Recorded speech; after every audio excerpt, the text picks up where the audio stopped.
السلام عليكم ورحمة الله وبركاته. تعالوا مع بعض نعمل بطة كده بتتبيلة حلوة قوي. هنسلقها، مش هنعملها في الفرن ولا حاجة، هنسلقها عشان ناخد منها شوية مرقة، نعمل بيهم محشي، نعمل بيهم شوية كسكسي، نعمل بيهم شوية فتة، اي حاجة.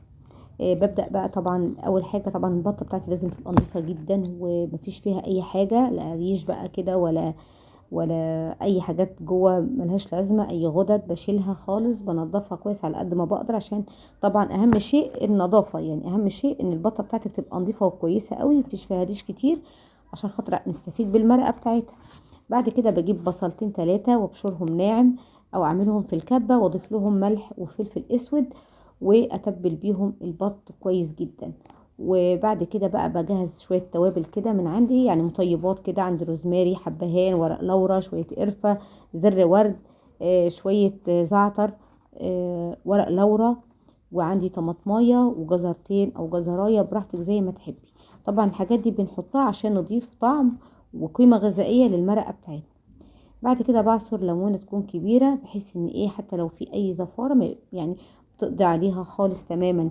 وعموما كده كده تتبيله البصل بالملح والفلفل هتقضي على اي زفاره. بسيبها على نار عاليه بتاع 10 دقايق ربع ساعه. ما بحطش الكبد والقوانص معاها مباشره، يعني مش بحطها مع البط على طول. بستنى بقى بتاع 10 دقايق ربع ساعه على ما الشوربه تغلي قوي، واروح ضايفه ومزوده الايه الكبد والقوانص، واسيبها بقى بعد كده على نار هاديه تستوي كده براحتها، وتركز بقى الشوربه، تركز وتدي طعم حلو للبطه بتاعتنا.